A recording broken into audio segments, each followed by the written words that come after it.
No one chooses to live in poverty. We have the ability and we have the capacity to change the trajectory of poverty here in Stark County. And in particular, as I've mentioned, childhood poverty. We have the ability and capacity to change the conversation around this issue. And once we change the conversation, we'll change the way that we begin to look at the issue. And I think that is at the very heart of what we are attempting to accomplish. We'll begin to change the outcomes through a collaborative and a focused approach. We need a sustained transformation with sustained efforts. And I know there are people such as yourself, there are organizations across Stark County that have the ability to sustain this effort. So we as a community have the ability to change the trajectory of childhood poverty. And we're going to hear more about that with Jeff and Teresa. But I challenge each of you to get involved. We can each make a very vital difference as we move forward. And that difference will ultimately get at the heart of that bullseye and break the cycle of poverty. So you might say, in conclusion, you might say, or you might ask the question, so what is Stark Community Foundation doing about this? Well, we as a community foundation are beginning to offer financial support for what we are identifying as both planning and implementation grants. Those grants are being offered to organizations across Stark County that are focused on childhood poverty. And again, I mentioned there are numerous organizations, but the important part is that we are providing financial support to these organizations only when they can illustrate to us that they are collaborating with like-minded organizations to address this issue of childhood poverty. In June of this year, in a special board meeting, we provided the first round of grants to begin focusing on this issue. A total of $430,000 were awarded to a number of different agencies that are taking a very collaborative approach at the neighborhood level to begin to address this issue of childhood poverty. So the journey is only beginning. It's in its very early stages, but I think we're already beginning to make progress. And I'm very much looking forward to the Q&A portion of this morning so that we can address some of your questions in greater detail. With that, Mike, I'll turn it back over to you. Thank you, Mark. And I appreciated how you teed up the audience to have the opportunity to listen and reflect, and then use the Q&A as something bumps into them. Mark, as I transition into Jeff and Teresa, a thought came to my mind, and maybe you can help with that thought that may then move into a question that someone might ask. When you were talking about strengthening Stark and then the protecting Stark's future, so that data gives you a good spot to really stand and peer at the horizon line. You went to a really cool spot that said changing the conversation and then using planning and implementation granting to help that. I love where the conversation bumps into support. What are a couple conversation points? If we're changing that conversation, what might the audience say? What are conversation points I should listen for if I want to get involved and be helpful? I think one of the most important conversation points, and you could call it a conversation point or simply a different way of looking at an issue. And we learned this actually with another white paper that we issued a number of years ago on the future of food security in Stark County. And what we learned as a result of that work, and again with Strengthening Stark, and I'm certain we will see it again here with Protecting Stark's Future, is that as organizations begin to come together to collaborate.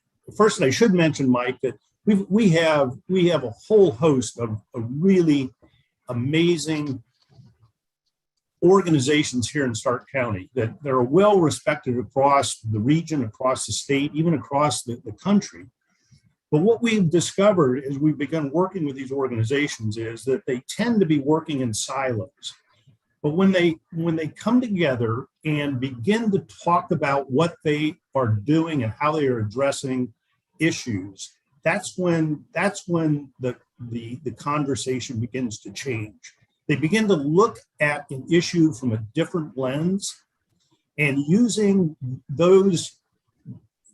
all that vast experience and sharing those ideas and thoughts and experiences, it truly changes the conversation. You begin to look at an issue from a different lens. And that was what has allowed us to have such success with the issue of food security in Stark County, once again with strengthening Stark. And I'm absolutely convinced that it will happen once again with protecting Stark's future. Mark, that's awesome. And thank you for building that bridge between conversation and then what folks can do collaboratively. You can reflect, but then step in with your skills and talents or resources and say, with that data, I can get in here and become helpful. So back to that hand with that child, there's that way for that company to say, here's how I can get underneath that child or that issue and lift it up. And I appreciate where you take folks, because that's how we can use today to become helpful to what this whole campaign will generate. So thank you for that, Mark. And as we move from Mark into that from the foundational level of conversation, collaboration, you might say, okay, that's great, but what's it really look like boots on the ground? Or what's it really look like in our largest school district, which would be Canton City Schools? And that allows us to move into Jeff Talbert's segment to talk about, Jeff, what are we seeing? You know, you've got that support around us. Mark did a beautiful job of talking about that. So let's marry it up or connect it to, here's the reality. Here's where the support really connects to what we see in our school district. So Jeff, you can just take us on a little journey around that early childhood development and that concept of what you see in the Canton City Schools, and probably have heard from your teammates in superintendency across the county. Thanks, Mike. I'm going to enjoy the opportunity to kind of walk you through this. I've had the opportunity in my career as an educator to work in multiple school districts around Stark County. So I've had a chance to see how this plays out in an urban setting, in a suburban setting, and also in a rural setting. And as the report showed, we have 47% of our students in Stark County living in poverty. And in Canton, that number gets as high as 57%. So it is a real factor, and it's something that we have to pay attention to as educators. And without the support of the community, the effects of poverty will play a role in our students' lives well into adulthood. So what we know is that students growing up in poverty spend more time in their early years focusing on survival. So they are really focused on, how do I stay alive in this world, more than they are about exploring their world and learning about their world. And so that sends them into preschool years behind. The data shows that kids living in poverty hear 30 million fewer words by the time they reach the age of 3. So when we get them and we start to get them into our preschools, and we're getting earlier and earlier, we now start to see 3 and 4-year-olds and our 3-year-olds in our preschools. We have to kind of start from the beginning with them. We're teaching them how to interact with their peers, how to interact with adults, how to communicate and to tell us when they need something, along with reading. We also know that in those earlier years, those students tend to start school late. Some of them are because their families are in survival mode. Their parents are working multiple jobs and trying to make sure that they can provide food and they can have a roof over their family's head. That sometimes the students are less engaged with adults, and so that adds to the things that they're lacking. We also know that they have less access to healthcare, which also allows for there to be chronic issues that will keep them out of school once we get them in school. So fast forward that to, we're out of preschool and now we're into early elementary years. Our students, they've come to us behind from the start. And we know that if we don't catch those kids up, start to close that achievement gap by the time they reach 3rd grade, that the chances of them graduating on time are drastically reduced. And so now we're starting to talk about students who aren't earning credits, who are not engaged in school, in the middle school years for a variety of reasons. One, again, attendance issues. Two, they're transient. So because their home life or their shelter is not stable, they could be in a home that's theirs on a Monday, and Friday be living in another home on a couch with a family member in a different city, in a different state. And not having that stability affects their ability to make relationships, to form relationships at schools, to be a part of after school programming, to explore hobbies. And then that connection plays a role in their achievement level. And so when we have kids who aren't connected, they're not achieving at high levels, they begin to fall further behind.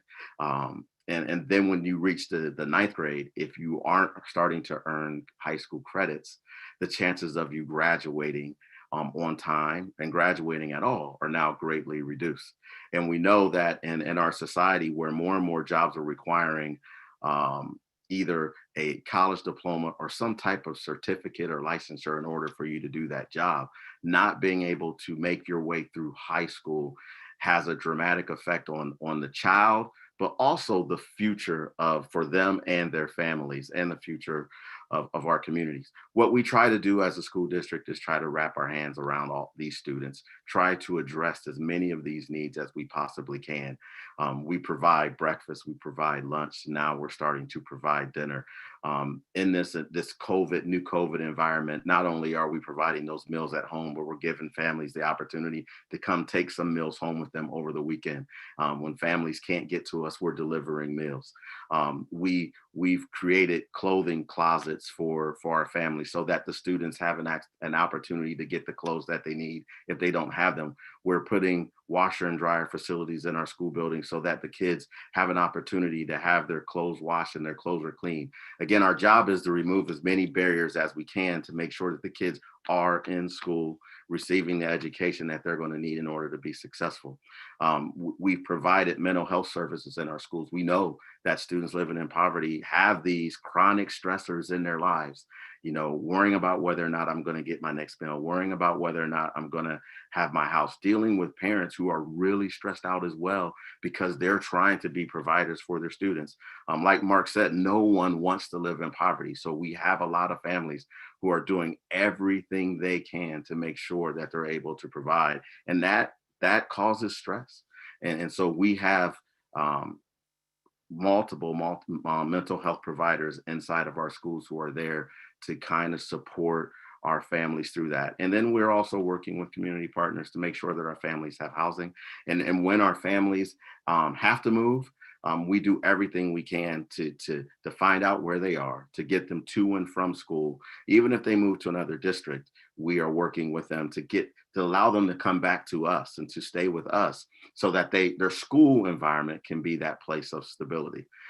It is definitely a challenge. It's a challenge that I know that our staff in the Kansas City School District is up to in supporting our families, because we know just how important it is for students to have a high quality education if we are going to break the cycle of poverty in this community. Jeff, what a beautiful job in that short window of time of painting the picture. 57% of your students live in a poverty-like condition. So over half, and yet we're all looking at achievement levels and production around being a good employee, a good parent, to your point about breaking the cycle. And what you described in that short segment is the power. Mark's statistics are then brought to life with what you see and what your staff sees every single day. And you did a beautiful job at taking us through things like health barriers, engagement, 30 million less words, just because they're not engaged with literacy at an early piece. Perhaps, Jeff, you could say, with all the things that you're doing, and all of them very important, have you found that a couple of them, if done really, really well, are great starters? Yeah. Knowing that you're going to do them all, or at some point, is there like two or three you say, if we hit these couple, we think we can stand on good ground and get the others in? Yeah, I think the key is early on engaging with the families and letting them know, hey, here are all the resources that are out there that can help you support your family in these. We know that adversity will hit, but when adversity hits, here's what you can do. You can call us, and then we will point you in the right directions. And if we're able to do that, if we're able to get that connection, that engagement early on with the families, then when they do get into a valley, they understand how to navigate it. And then we'll take care of the rest. You know, this year and in the last few years in the Kansas City School District, we've added new school supplies. And we say that the school supplies that everybody needs in order to help our families navigate this world is patience, flexibility, and grace. And so that's what we try to do. And if we can get those families to understand that we are here for you, we're going to support you no matter what it is, you can call us and point them in the right direction. I think that those are the most important things for us right now, Mike. Jeff, thank you for that. I call it a cool closing statement or a summary, because what's going on there is if you can get family engagement through programming, then it opens the door to allow those others, literally and figuratively, to come into the family. And so I thank you for that, because that gets all of us around how our support, or where Teresa will talk in a moment here about collaboration and how we can look to do that. If we know we can open that door, you know, with patience and grace and certainly flexibility, those great words, now we've got a chance.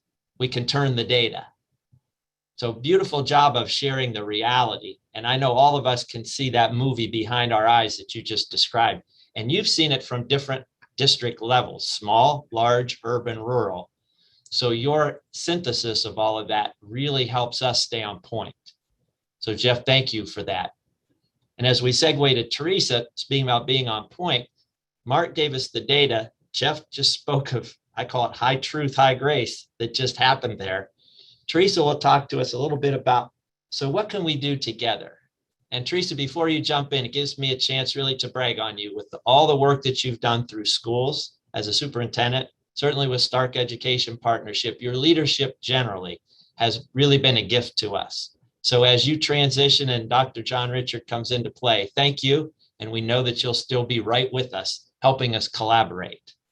So with that, I'll just build the bridge to collaboration. And Teresa, take us on that journey of, you know, what we might be able to do together. Thanks, Mike. So thanks to the financial commitment of our community, our United Way of Greater Stark County has been working diligently with our community partners to tackle the impact of poverty on our families. And this morning, I want to highlight 3 United Way partner programs. So first, as Superintendent Talbert has shared, starting early makes a big difference. And so I want to highlight the Stark County Thrive Project first.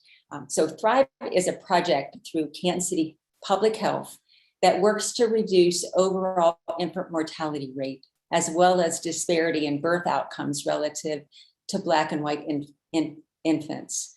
The Thrive Project employs community health workers, sort of stand in the gap with women during pregnancy until the baby is a year old. Those community health workers assist and support moms with things like safe sleep education, housing, transportation, health insurance, employment, and so much more.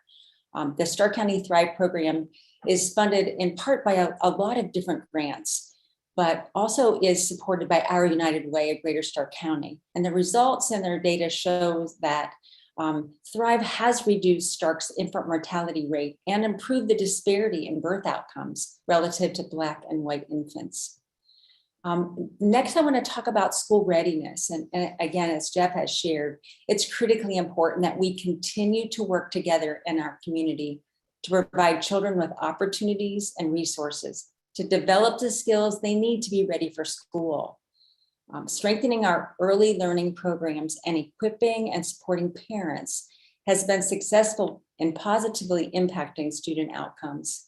Our United Way has been a faithful funder of high quality early education programs, including a parent engagement program called Spark, supporting partnerships to assure ready kids.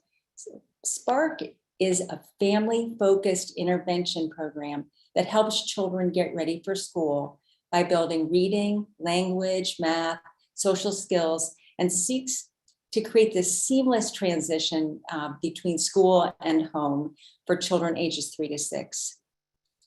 So the way this works is once or twice a month, a Spark family meets with an assigned home visitor called a parent partner. And our parent partners provide books and other resources, and then uses those to help parents engage the child in a lesson that was developed around state standards and is designed to provide a school readiness advantage. Now, Spark is a highly effective kindergarten readiness program that works collaboratively with schools and families and the community, and works in partnership with high quality preschool programs. So some of the results in some of the recent data that they shared with me, looking at 500 Spark children significantly improved in their performance on both math and reading when we looked at their pre and their post assessments. And having kids ready for school, puts them on good footing so that when they're readier, they have a much better chance to be ready for third grade reading achievement and to be then ready to move all through their K-12 experiences. The third program I'd like to talk to you about is our care team program out of the Stark Educational Service Center. One of the common threads you're going to hear through all of this is that we have people working from the program standing in the gap with our children and families. And this care team program is very similar to that. So care teams are school-based, holistic approaches to provide personalized, just-in-time support for our students and families. Our care teams are comprised of teachers, administrators, school counselors, family support specialists, and staff from multiple community and social service agencies who work with students and their families to address challenges facing students and their families. And it could be anything from academics, attendance, mental or physical health, and a wide variety of other issues that the families are facing. Thanks to the community investment in United Way, we have strong county-wide care team leadership and family support specialist network offering training and support for one another. All 22 school districts that are affiliated with the Stark County Educational Service Center have at least one family support specialist who serves as that liaison between students and families, school personnel, and community agencies. And they provide that outreach and connection. Our family support specialists are uniquely positioned to support families. They have this trusted relationship, and they connect families to resources like food, clothing, community agency referral, homelessness linkage and referral, holiday assistance, hygiene and health, mentoring, and many other resources. And as we look at the results, during this pandemic year, our family support specialists were critically important to families. The data revealed that our family support specialists supported 45,790 requests from students and families for needs. And that's up from 36,687 from just the previous year.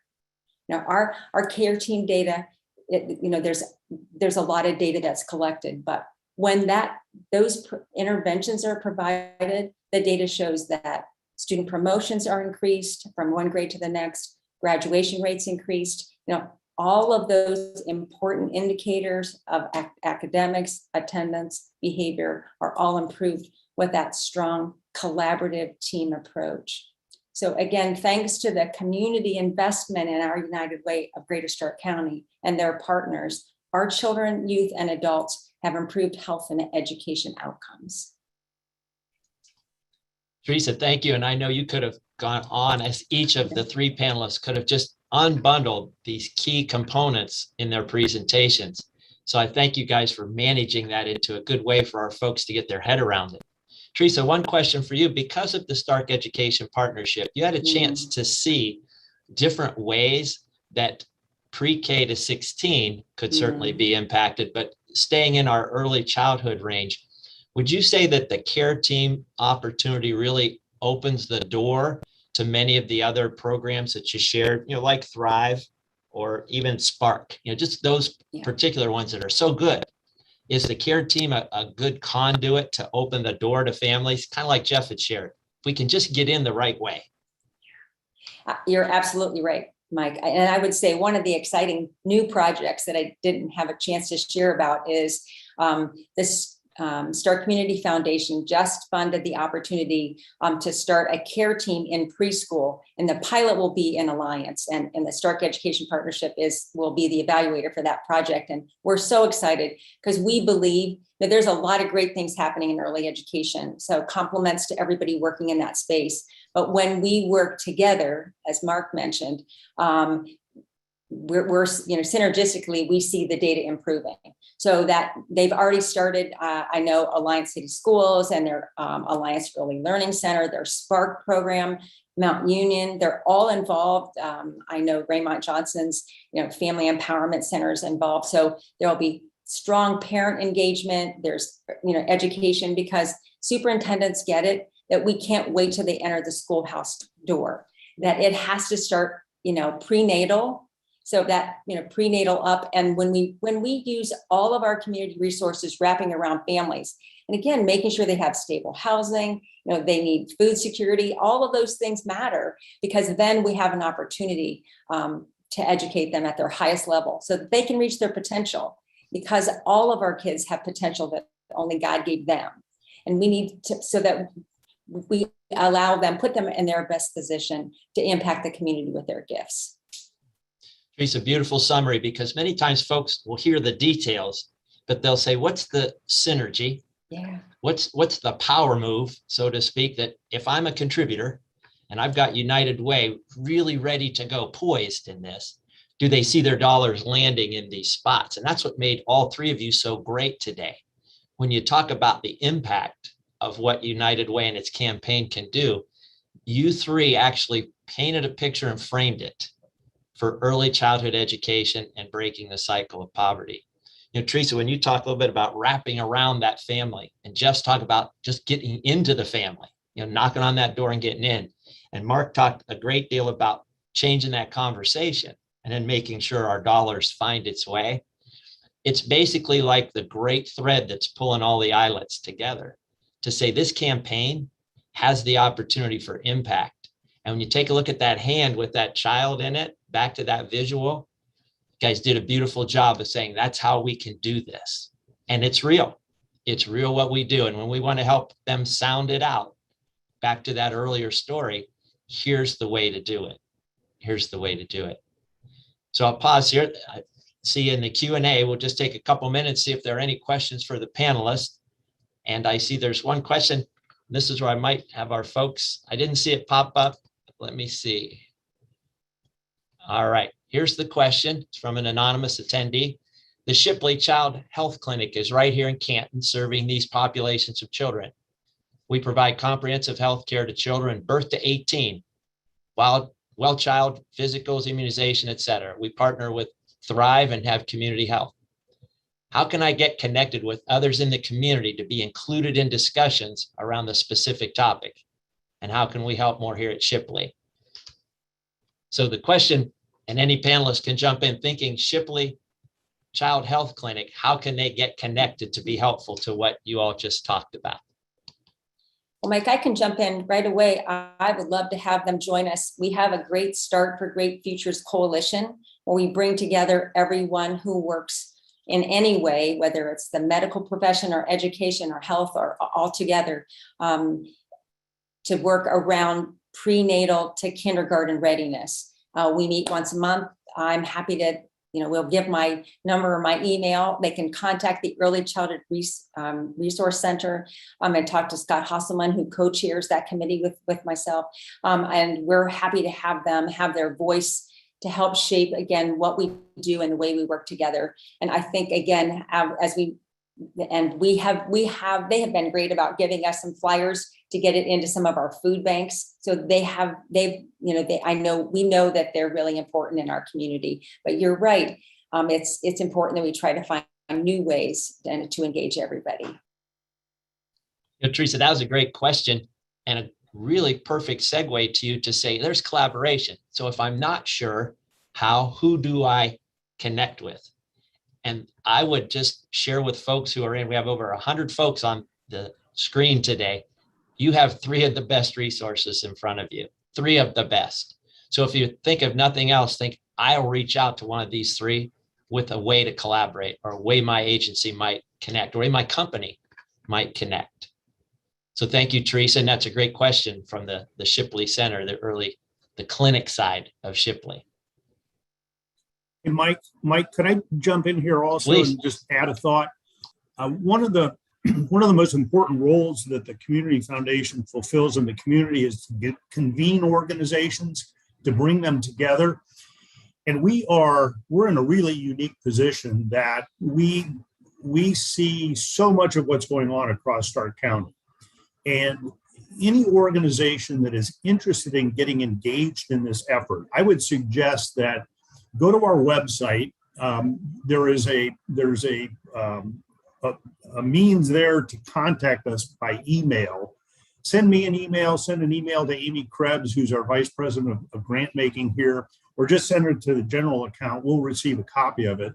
But if you'd like to come in and begin the discussion with us, many times what we see is organizations will contact us and say, hey, we've got this idea, or we're thinking about doing this. Is anybody else doing this in the community? And we invite them to come in and spend some time with us, and then we can share with them some of the experiences that we've had and our knowledge of other organizations in the community. So we would welcome anyone contacting us. Thank you, Mark. And that is really neat, because sometimes folks just don't know, and you have a chance to see in the broadest way how they might connect. So great resource connecting to their want to. Thank you for that. And again, the using Teresa's education partnership, and then certainly the Community Foundation. Well, as I take a look at the Q&A, it seems like we're still great. And I know that we're keeping time correctly. So I think we're being very helpful to the gift of your time, over 100 of you with us today. I'll just close before I give it over to Judge Howard. Over my shoulder, you see this little thing. It says "You Matter." It's on the screen. And I'll have fun to say, you do matter in this campaign. We all have something that we can give. Could be financial, certainly, or companies can get involved in a larger way. But let's use this morning to motivate and energize that thoughtfulness around how do I collaborate to help students that Jeff described in a way that Mark says the data will produce. If we do that, we've got a chance, and we get a chance to really kick it off and make a difference. So thank you for group. Mark, Jeff, Teresa will give you that cyber clap. Those folks that are out there, I'm sure they're giving you a standing ovation right now, like they would have in person. And as I do that, I give you my applause and I turn it back over to Judge Howard. Thanks again, panelists. Well, I would like to join in thanking Teresa, Mike, Jeff, and Mark. It was very insightful and it was very motivating. We appreciate the time that you spent with us here today. And we also thank you for the incredible work that you are doing in our community to improve the lives of children and families. Over the years, I have worked closely with all of you, and I know how dedicated you all are to this work. As I mentioned earlier, today marks the beginning of United Way's 2021 fundraising campaign. United Way of Greater Stark County is committed to finding long-term solutions to social issues such as child poverty.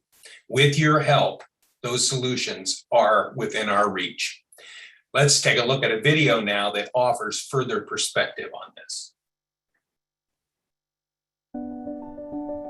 When you grow up in poverty, planning for the future is a luxury. When resources are limited, the focus is on just getting by, knowing that missing one paycheck can have life-altering consequences. My name is Richie Harper, and I work in the Stark County Prosecutor's Office. I grew up here in Canton, Ohio, and I grew up in poverty. I understand these issues and how it affects our community, especially our children. So many of our children are going without basic needs such as food, clothing, and housing. We face a growing crisis in every part of our community. I think it's very important to break the cycle of childhood poverty. The sooner we can address a problem, the more effective it'll be. The report that I've just read was Protecting Stark's Future, and it references the condition of Stark County and specifically childhood poverty.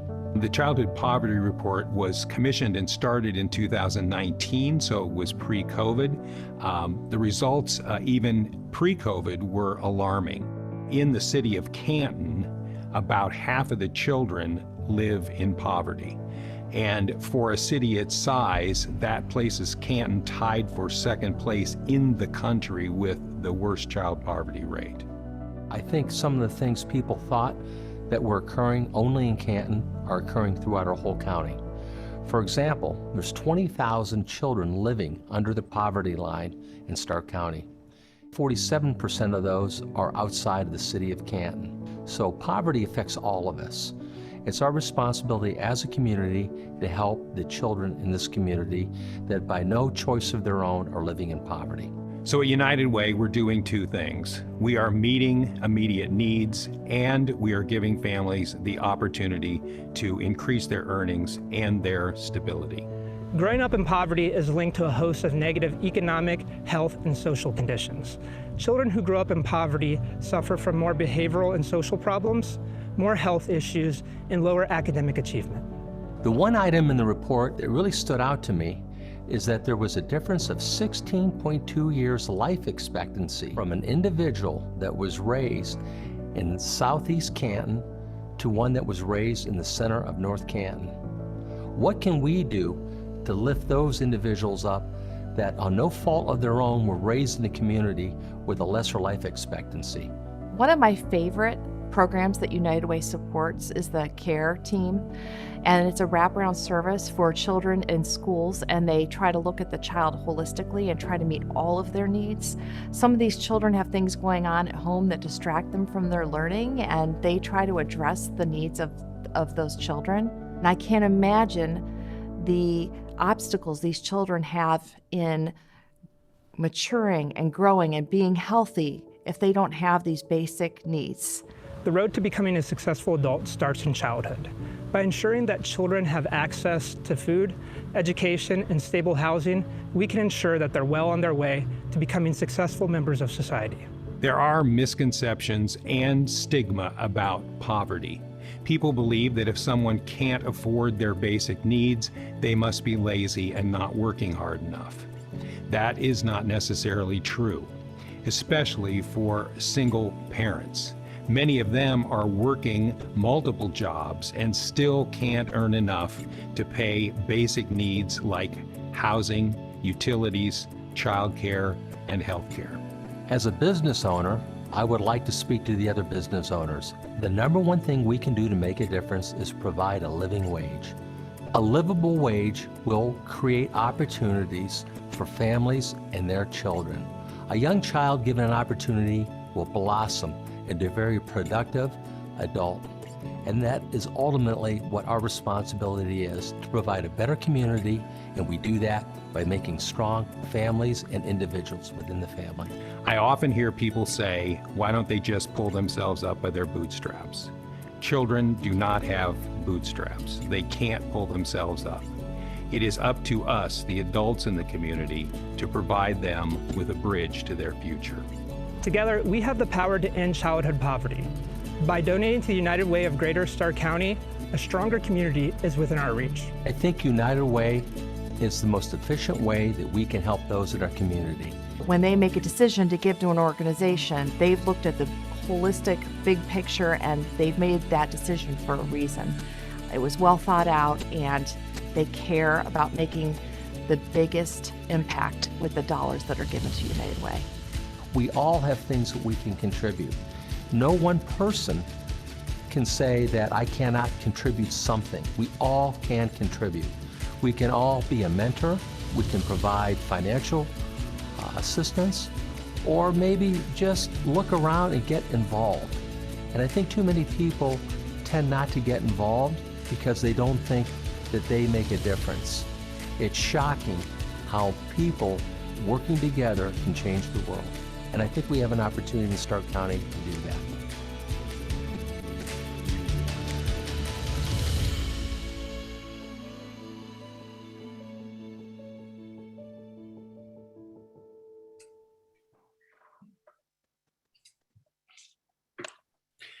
As you saw in the video, Dave and Laura Grabowski are our campaign chairs for this year, and it's now my privilege to introduce them. Well, I just want to say, Judge Howard and panelists, it's an honor to be involved with the United Way. And every year when September comes around, I think of two things, two of my favorite things, football and United Way. And now we're going, today, this will be the kickoff for United Way. And United Way is a very, very important organization. And I can speak as a community member my whole life. I've looked at United Way as being at the forefront of charitable giving. And I think charitable giving is what determines the type of society we have or community that we live in. We can discuss programming and funding all we want, but without this campaign, none of it can occur, or at least it can occur on a limited basis. It's very important that we are able to set goals and meet goals and help people. The 2021 United Way campaign will only be successful as the volunteers, as we make our pledges, and more importantly, ask others to pledge to help those in our community. This is the morning we kick off United Way 2021 Stark County campaign. Now, we don't know how the campaign's going to end up, but there are a few things we do know at this point. Number one, much of the staff and many volunteers have been involved for months behind the scenes, talking to individuals and gearing up for this day and through the duration of the campaign. I don't think people realize how many people put so much effort in before this campaign to make this hopefully a successful campaign. There's a lot of preparation. We've already made 60 CEO calls, and the initial discussions, I think, are somewhat promising. Early workplace campaigns have either started or will be starting. And again, we feel that those will be promising this year. Many of the large companies in the area have been responsive to stepping up. And of course, their commitments have not been fulfilled yet, but they are implying that they think they can meet some of the requirements that they feel they can meet for the campaign. United Way does the best it can to keep up with technology. And a good example is the e-pledge, something that's relatively new and will resonate with a certain segment of our community, and also will get money in a quick and easy fashion into United Way. We're showing promising results in sponsorships and grants. One thing, there are some headwinds though. It all sounds good, but there are always headwinds. There are many companies still suffering. In many cases, some companies, as we know, are not open or partially open. They can't get the proper staffing. Some companies have changed their priorities and are unable to what they've given in the past. Last year's campaign benefited from a large amount of COVID-related money. This year, it appears right now at least, that money will not be accessible, so we'll have to find a way to bridge that gap. I encourage and want to let everyone know that we need to execute. Face-to-face and personal contact, if possible, is always the best way to meet. And always the belief in the United Way and the principles behind it will be the most important thing that we have to motivate ourselves and hopefully meet the campaign goal. We do have some good news regarding the campaign. We've already raised about $1 million, and early campaigns are trending up. We hope that this is going to be a momentum that is sustainable, and we can keep up the excitement and the enthusiasm for getting this done. So I know we can't do this with, and support the programs, and some of them, which I love, are Care Team, Prosperity at Work, 211. We need to support these programs, and this is such an important time in our community. A lot of thought was put into setting this year's goal. It's ambitious, but it's achievable, and our goal is $5,920,000. And we have now until December 9th to get this money raised. So please make this campaign a priority. September is United Way month, and the best time to make your calls, your gifts. And we need to get these in sooner than later. We can make a difference together. We can make a difference working united. I just want to add that our goal is $5,920,000. That is almost identical to what last year's goal is. We felt in some respects it could be a stretch, but we feel on the other hand, we can meet this goal. This is important. I think we can do it if we all pull together. And most importantly, I just want to show my appreciation to everybody that's out there for all the time and effort they spend. Giving your time is probably the greatest gift you can give to somebody. And taking the time to look to see what we can get for United Way is important. I mentioned earlier, September is a good kickoff time for football. It's also a good time to start our asking for contributions. I think September is a great month. I would rather see people, if possible, to see what we can do to get United Way kicked off this September and to do what we can to expedite that. I want to thank everybody that's out there for both Laura and I. Thank you. Thank you, Dave and Laura.